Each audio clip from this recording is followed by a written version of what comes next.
which nobody can escape. So Congress, any other party which is ruling at that time, had to do this paradigm shift, policy change. But Congress was doing it. So it is clearly seen that Congress is leaving the socialist legacy or social democratic legacy of Nehru and becoming a openly, nakedly pro-rich party. So it also got that description. It seriously affected the image of Congress. And entire left turns, of course, hostile to Congress.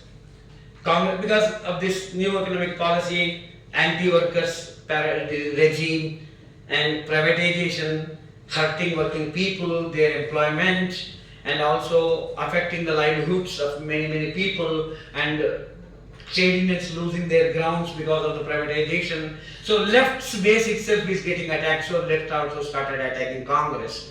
Left was much closer compared to other parties. Left was the only closer to Congress, but left itself had become a serious opponent and hostile critique of Congress because of this period.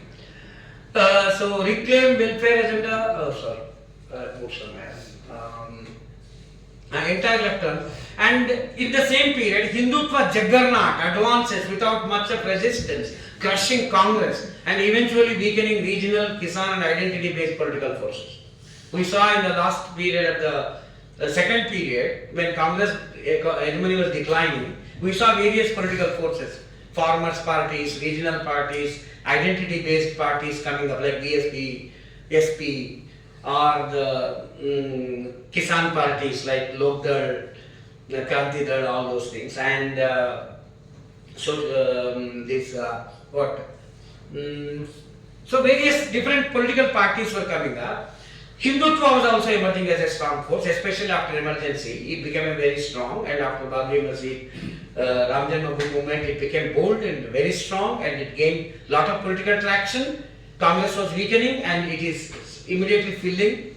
Initially, it got challenged from this caste-based, identity-based, social justice-based parties. For example, Bahujan Samaj Party, Samajwadi Party in Hindi belt, or RJD in Bihar, Lalu. But soon it found a way that Hindu identity becomes a dominant identity, and all other social identities get subsumed, eaten by this larger identity. See, Hindu is not only a religious identity, Hindu is also a cultural identity, it is also a big national identity, because Hindu Rashtra. Hindu is a nation. It's not just a religion, it's not just a culture, it's a nation. It is very nation. Indian nation is defined by Hindu term. So when you are Hindu, you are not talking about particular religion, you are talking about the whole nation.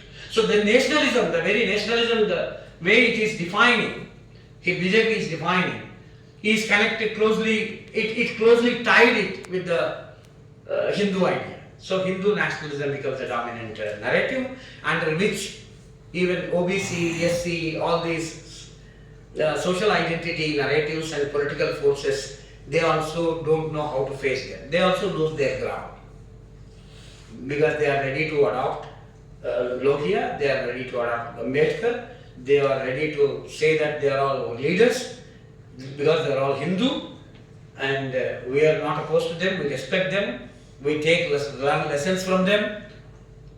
You remember, it is Vajpayee government who gave Bharat Ratna to Ambedkar, not Congress government.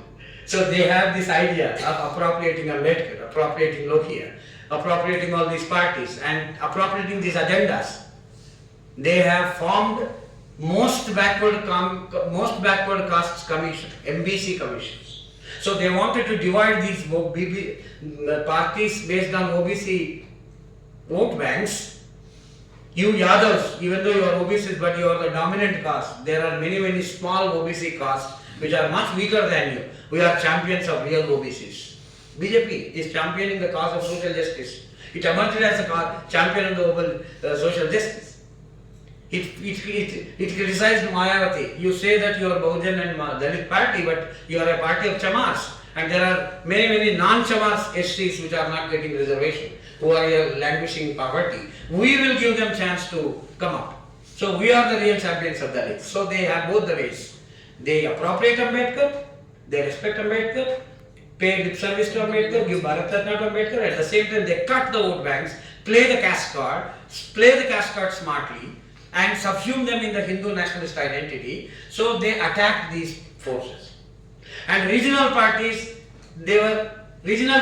came into existence fighting Congress. Please remember, they came into existence fighting Congress. So regional parties never saw BJP as their problem. They always saw Congress as their problem. So in many states, regional parties and the BJP formed into alliance to fight BJP Congress party. And when Congress was decimated, Congress was weakened in those parties, then BJP started attacking their allies, like Shiva Sena was the ally of BJP. Once the Congress became weakened, then BJP started its life in Maharashtra as a junior partner to Shiva Sena, became equal partner, then became a bigger partner, big brother, and then even when Shiva Sena came out of India, we saw what happened. They broke the Shiva Sena. They have taken the party also from the Shiva Sena. They have weakened Akali Dal. They have done all those things in the regional allies too. They want to eat now regional parties everywhere. They want to demolish them. And Kisan parties, of course, have gone down.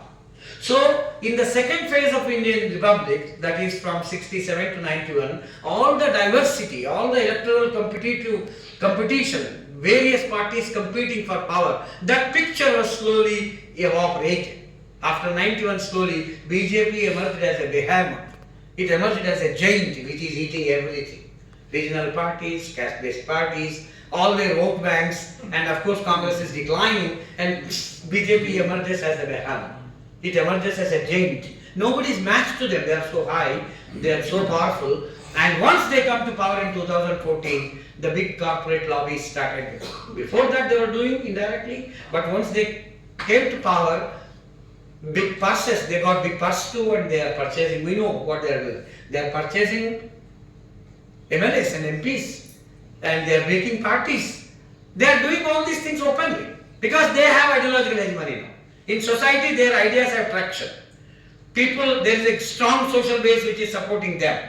Because people, a large number of people believe that they are the saviors of Hindus, they are the saviors of Hindu nation, they are the people who will correct the historical injustices that happened to Hindus, not only from the Muslim times, even the independence times. For example, during the partition, Muslims got their own country. Why Hindus didn't get their own country? Why it is not a Hindu republic? Of course, Muslims and Christians can live together, lived here as citizens, but what's the problem in calling it Hindu republic? Pakistan became an Islamic republic. Hindus also lived there, Christians also lived there as citizens. Muslims also could have lived here, Christians also lived here. Why not call Hindu republic? Because of Nehru and Congress and these fellows leftists, we lost the chance of declaring ourselves as a Hindu republic. Christians have many countries, Muslims have many countries, why Hindus can't have one country? It is so pleasing to ears, it is so convincing to ordinary people. And they distort facts, they concoct lies, they propagate these things with all their might, with all their network, and with using all kinds of platforms. After coming to power, of course, they have huge resources, they control media and all that, and we know what they could do. Everybody is believing the history they are presenting. They have cooked the whole history. From the medieval times, they have cooked the whole history, and that cooked product is available to everybody on a daily basis. So that's how they became strong, how hegemonic they became. So all the smaller parties which emerged against Congress, which already weakened Congress, BJP joined hands with them and further destroyed Congress and then started eating them and becoming a big thing. That's how we see BJP today becoming so strong. That's the reason why all those parties which in earlier times, fighting Congress, were facing the existential crisis is running to join hands together, including with Congress. Previously they were opposed to Congress.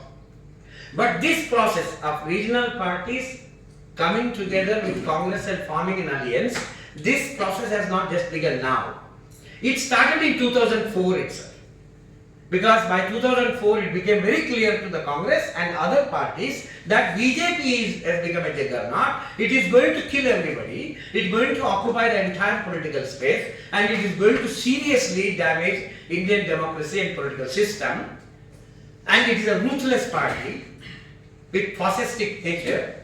So Congress also realized for the first time and changed its policy orientation, attitude towards the smaller parties and regional parties, and first time declared that it is willing to work in allied coalitions.